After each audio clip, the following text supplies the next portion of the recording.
मैं रवि आप सभी का स्वागत करता हूं। आज हम जानेंगे कि शक्तियां पूजा घर में कब आती हैं, क्योंकि शक्तियां जब भी पूजा घर में आती हैं तो आपको अनेकों अनुभव आते हैं, आपको संकेत भी मिलते हैं। लेकिन किस प्रकार के संकेतों से आप जानेंगे कि शक्तियां आपके पूजा घर में आना शुरू हो चुकी हैं? 24 घंटे में मतलब पूरे एक दिन में एक बार जरूर अगर आप सच्चे मन से पूजा करते हैं तो शक्ति उस स्थान पर जागृत जरूर होती है और कुछ पलों के लिए तो आप लोगों को अनुभव भी आते हैं। सबसे पहले बात की जाए कि शक्तियां पूजा घर में कब आती हैं, तो इस बात को जानने से पहले आपको यह बता देते हैं कि जिस घर में शक्ति की निरंतर पूजा की जाती है, जिस घर में शक्ति को पुकारा जाता है, जिस घर में शक्ति से प्रार्थना की जाती है, जिस घर में शक्तियों के साथ सुख दुख बांटा जाता है। जैसे आपके जीवन में कोई सुख का समय आता है तब भी आप अपनी शक्ति का धन्यवाद बोलते हैं। जब आपके जीवन में दुख का समय आता है उस तिथि में भी आप लोग शक्तियों से उस दुख को बांटते हैं और अपने दुख को कम करने का एक रास्ता उन शक्तियों से पूछते हैं। तो जिस घर में शक्तियों को हर सुख दुख में याद किया जाता है, शक्तियां उस घर में जागृत होना शुरू होती हैं। जिस घर में शक्ति को भोग दिया जाता है, जो भी आप अपनी श्रद्धा अनुसार शक्तियों को भोग देते हैं, तो जिस भी घर में शक्तियों को भोग दिया जाता है उस घर में भी शक्तियां जागृत हो जाती हैं। और अगर बात करें जिस स्थान पर, जैसे आप अपने पूजा घर में निरंतर कोई समय आप लोगों ने रखा हुआ है कि जैसे आप वीक में एक बार शक्ति को भोग देते हैं, जैसे अगर आप माँ की पूजा करते हैं तो आप शनिवार या फिर मंगलवार को आप माँ को भोग देते हैं। ऐसे ही अगर आप भी किसी विशेष दिन पर माँ की पूजा करते हैं और उनका भोग समय समय पर देते हैं, तो ऐसे में माँ की शक्तियाँ उस स्थान पर जागृत हो जाती हैं। ऐसे में अगर आप किसी अन्य देवी देवता की पूजा करते हैं, उनकी भी शक्तियाँ आपके पूजा घर में जागृत होती हैं। और इसी प्रकार से अगर आप पूजा भी समय पर करते हैं, जैसे आपने सुबह का भी समय जो बांधा हुआ है, ऐसे ही शाम का भी समय आपने रखा हुआ है, अगर उसी समय पर आप लोग निरंतर पूजा करते हैं तो इससे भी शक्तियाँ जागृत हो जाती हैं। क्योंकि एक स्थान पर बार बार अगर हम किसी शक्ति को पुकारते हैं, बुलाते हैं, प्रार्थना करते हैं, उनके नाम से नाम जप करते हैं, ध्यान करते हैं, तो ऐसी स्थिति में शक्तियाँ उस स्थान पर अपने आप ही जागृत होना शुरू हो जाती हैं।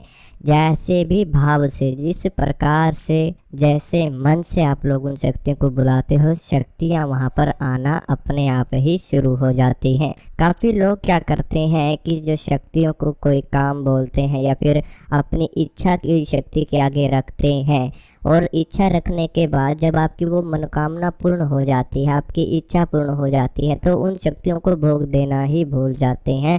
तो सबसे बड़ी गलती भी आप लोग यहाँ पर कर रहे हैं, क्योंकि जो वादा आप लोग शक्तियों से करते हैं उस वादे को पूर्ण जरूर करें। क्योंकि अगर आप उस वादे से टूट जाते हैं या फिर वादा तोड़ देते हैं शक्तियों को दिया हुआ, ऐसे में शक्तियाँ भी आप लोगों की बात नहीं सुनती, ऐसे में वो अनुभव आपको नहीं कराएंगी। ऐसे ही जब शक्ति को कोई काम आप लोग बोल देते हैं तो उसे पूर्ण ज़रूर करें, क्योंकि जब शक्ति आपकी इच्छा को पूर्ण करती है तो आपको भी आपने जो भोग बोला हुआ है या फिर कुछ भी आपने बोला हुआ है वह पूर्ण ज़रूर करें। जिस पूजा घर में माँ के नाम से या फिर किसी भी देवी देवता के नाम से दीपक जलाया जाता है, जब आप निरंतर किसी शक्ति का दीपक जलाते हैं और सच्चे मन भाव से उनकी पूजा करते हैं, तो तब भी शक्तियाँ जागृत होती ही होती हैं। लेकिन जो नियम, आपके मन में किसी के लिए भी घृणा नहीं होनी चाहिए, कोई भी भेदभाव आप लोगों के मन में नहीं होना चाहिए, कोई गलत विचार किसी के लिए आप लोगों के मन में नहीं होने चाहिए। यह बात सालों से देखी गई है कि जब आप बिना इच्छा अपने मन में रखे हुए पूजा करते हैं तो शक्तियाँ आपकी इच्छाओं को अपने आप ही पूर्ण करना शुरू कर देती है। लेकिन जब आप इच्छाएं रखकर पूजा करते हैं तो उसमें आपका समय लगता है और ऐसी स्थिति में शक्तियाँ परीक्षा भी लेती हैं। आप लोग जब अच्छे कर्म करते हैं, समय समय पर अपने घर हवन देते हैं, मंत्रा जप करते हैं, पूजा करते हैं, शक्तियों की धूप वासना करते हैं, तो आपके पूरे घर में पॉजिटिविटी क्रिएट होना शुरू हो जाती है, पॉजिटिविटी बनना शुरू हो जाती है। और जब शक्तियाँ जागृत हो जाती हैं, आपके पूजा घर में शक्तियाँ जागती हैं, तो ऐसे घर में जब शक्ति विराजमान होती है, फिर आना शुरू होती है, तो आप लोग हर तरह से चिंता मुक्त हो जाते हो। क्योंकि जो मानसिक चिंताएं, मानसिक तनाव आपके मन में रहता है, आपके शरीर पे रहता है, वह चिंता तनाव आपके मन से पता ही नहीं लगता कैसे ख़त्म हो रहा है। ठीक है, आप लोगों के जो रास्ते हैं वो अपने आप ही साफ होना शुरू हो जाते हैं, अच्छे कर्म आप लोगों के होना शुरू हो जाते हैं, आपके स्वभाव में बदलाव आना शुरू हो जाते हैं।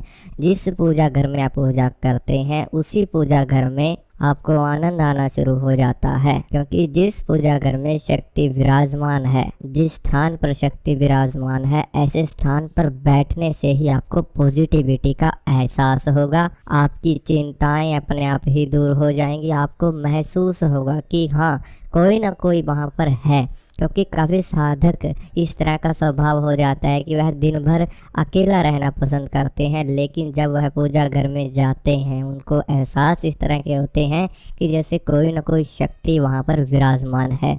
उनको अंदर से ही एक भाव निकल कर आता है कि कोई ना कोई आपके साथ में बैठा हुआ है, कोई ना कोई पूजा घर में ज़रूर है जो उनकी बात सुनता है। तो इस तरह का स्वभाव आप लोगों का होना शुरू हो जाता है। जो मन है, मन की इच्छाएं आपकी शांत होना शुरू हो जाती हैं उस स्थिति में जब शक्तियां पूजा घर में जागृत होती हैं। एक अलग ही प्रकार की सुगंध वहाँ पर आपको महसूस होती है, एक अलग ही प्रकार का शीतल हवाएं आप लोगों को पूजा घर में महसूस होती हैं जब शक्तियाँ वहाँ पर जागृत हो जाती हैं, जब शक्तियाँ वहाँ पर आना शुरू होती हैं। आप लोगों को मंदिर की घंटियों की आवाज़ें भी ध्यान के समय सुनाई दे सकती हैं। और जब आप निरंतर किसी एक समय पर पूजा करते हैं उसी समय पर आप लोगों को अधिक से अधिक अनुभव आते हैं। काफ़ी साधकों के मन में भय होता है शक्तियों का कि जब वह पूजा करते हैं तो उनके मन में एक अलग ही भय होता है। तो जिन साधकों के मन में भय होता है और वह पूजा करते हैं तो उनको भयानक ही अनुभव आते हैं। लेकिन जिनके मन में एक भाव होता है, भय नहीं होता है, केवल और केवल वह शक्ति को देखना चाहते हैं, उनसे बात करना चाहते हैं, ऐसे साधकों को शक्तियाँ भी सौम्य रूप में दर्शन देती हैं। आप लोगों को सपने में भी दर्शन शक्तियों के जरूर होते हैं। शक्तियों के मंदिर दिखाई देना, शक्तियों की ज्योति जलती हुई आप लोगों को दिखाई देना, शक्तियों की तस्वीरें नजर आना, कई बार पूजा घर ही आप लोगों के सपने में आना शुरू हो जाता है या फिर आप पूजा कर रहे हैं, इस तरह के सपने भी आप लोगों को आना शुरू हो जाते हैं। उस तिथि में जब शक्ति आपके घर में आना शुरू हो जाती है, उस घर का जो वातावरण है वो अपने आप ही चेंज हो जाता है। एक बहुत ही अच्छा एहसास उन साधकों का अपने घर में होना शुरू होता है, क्योंकि किसी भी प्रकार का लड़ाई झगड़ा उस घर में नहीं होगा। जिस घर में शक्तियाँ विराजमान हो जाती हैं, शक्तियाँ जागृत होना शुरू हो जाती हैं। देखिए, ऐसा नहीं है कि जिनके घर में या फिर जिसके साथ में शक्तियाँ जागृत हो जाती हैं तो उसके जीवन में कोई दुख आएगा ही नहीं, बिल्कुल भी ऐसा नहीं है। क्योंकि देखिए, जीवन में सुख और दुख आना हमारे कर्म के ऊपर निर्भर करता है।